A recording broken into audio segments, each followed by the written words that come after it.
Assalaamu calaykum asxaabta igu xiran wayna islaamay meel kasta joogtaan waxayna leeyahay soo dhawaada asxaabay maanta waxaan noo wadaa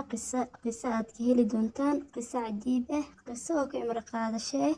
qiso oo allahaada ugu dhawaani kartid ayaa noo wadaa maanta waxaana filayaa insha Allah bilaaw ilaa dhamaadka inaad dhameysan doontaan insha Allah waxaa waaye qisadaaneyn waana ka heli doontiin asxaabtiina la sii wadaaga shaarta ilaa agtan waa inoo muhiim subscribe-tana dhac noogu siiya maanta qisadeena waxaa waaye qiso oo nin oo reer miyi ahaa ayaa marayay meel buur agteeda ah wuxuu arkay nin waayeel oo buurta agteeda fadhiya wuuna indho la'aa waxaana ninka jirkiisa ka muuqday inuu qabo cudurro aad u badan waxay u ekeed inuu odayga aan sii noolaani doonin qayb jirkiisa ka mid ah aan dareen ama lahayn sida darteed hal dhinac ayuu u fiirsanayay ama hal dhinac micnaha maxaa la dhihi jiray dareenna ma lahayn sidaa darteed hal dhinac keliya ayuu u fariisanayay micnaha ama uu istaagay dhinac keliya ama iska tiirinayay ama u fariisanayay ninkii reer miyiga ahaa odaygii in yaruu gudbay ama in yaruu dhaafay ayuu maqlay odaygii oo maskiinka ahaa oo leh ilaahu adaa mahad iska leh ilaahu adee mahad kuu sugnaati leh ayaa maxaa la dhihi jiray ilaahu adiga ayaa i badbaadi ilaahu adigaa mahad kuu sugnaati oo ku celcelinahay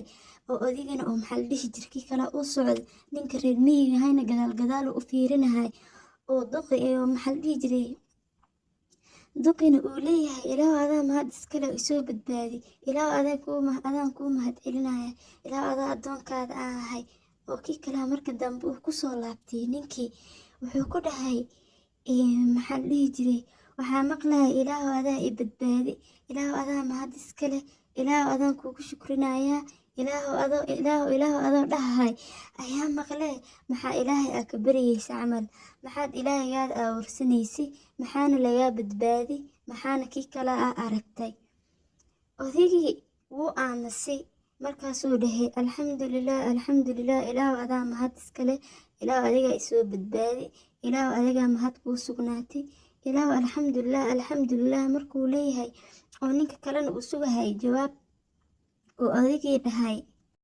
markaas ayuu odaygii dhahay ilaahay baan ku dhaartay cudur jirkaada ka maqan ma lahane bal ilaahigaada ku shukri oo ilaahigaada bari markaasuu ninkii ama ilaahigaada ha ku cafiyo odaygii ayaa haddana isagoo dhinac isku tiiranaya ninka u jawaabay walaal haddaan haysta af iyo carab aan ilaahay ku xusay qalbi aan ilaahay ku xiriiriyey ama qalbi aan ilaahay ku xuso maxaa kaloo ayaaba iga maqan nolosha qiimaheeda waa intaas ayaaba dad aan haysanin ayaaba jirto micnaha waxaa waaye alxamdulilah uu dhehe carab iyo maxaa la dhihi jiray in qalbi aan ilaahay ku xuso hadduu ilaahay isii intaas dadaan haysanin ayaaba jirto ooba intaas hataa aan helaynin ereyadii ayaa bedelay ninkii reer miyiga ahaa markaas ayuu maxaa la dhihi jiray ilaahay intuu gacmaha kor ugu taagay oo maxaa la dhihi jiray waxyaalihii uu asaga uu samayn jiray uu dib u fiiri caafimaadkiisa uu ogaaday suu asaga yahay uu dib iskugu noqday ayuu asagana marka dambe ugu dambeyn asagana wuxuu kii kalaa uu ilaahay beradiisu badinaa ilaahay uu isku xirayaa wuxuuna ogaanayaa inuu caafimaadka uu muhiim u yahay odaygane asagoo xanuunsan oo qofka markuu saan u arkan uu ka naxayo oo qofka maxaa la dhihi jiray qofka arka camal uu dhahayo la odayga waa u dhammaatay ma uu hadal kale hataan soo celinaynin uu dhahe in qof oo maxaa la dhihi jiray maanta qalbigan iyo carabkan hadduu ilaahay isiiyey alxamdulilah wax kastoo iga maqan alxamdulilah dadaaba intaas haysanin ayaa jirto ooba meel jiifo ooba dad u gacan qaadayo oo maxaa la dhihi jiray oo afka waxaa loo gelinaa gacan qaadka micnaha waa dad oo kii kale in la qaado ama meel la dhigo ama kii kale oo un la qaado un dad sugaya camalaa jirto laakiin alxamdulilah uu dhehe intaas allihii isii ayaa mahad u sugnaatay dad ayaaba intaas aan haysanin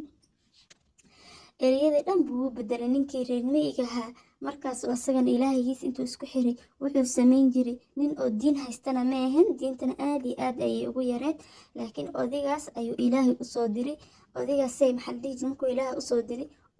meesha ay ku kulmeen oo wixii odayga kii kale asaga ay kala ogaadeen ka bacday asagana ilaahigiisu isku xiray ereyada ayaa bedelay. Ninkii reer miyiga ahaana nin aan diinta ku fiicnayn ayuu ahaa. Ilaah ayuu u toobad keenay oo dambi dhaaf ayuu weydiistay, oo wuxuu ku jiri jiray dhan ayuu kii kala oo ilaahay kii kala ugu noqday suu ilaahay u tooba keeno ama ugu dambi dhaafo. Marka qisadeena intaas ayay ku ekeed. qisadeena maasha Allah, haddii aad ka hesheen dhinaca commentiga noogu soo qor. haddii aan maxaa la dhihi jiray asxaabtaadana la sii wadaag. haddii aan soo badinayo oo qisooyin kalena aan soo dhigayo dhinaca commentiga noogu reeb. maxaa la dhihi jiray fikradiina waa inoo muhiim. mida kale asxaabtiina la sii wadaaga si asxaab fara badan ay u gaarto.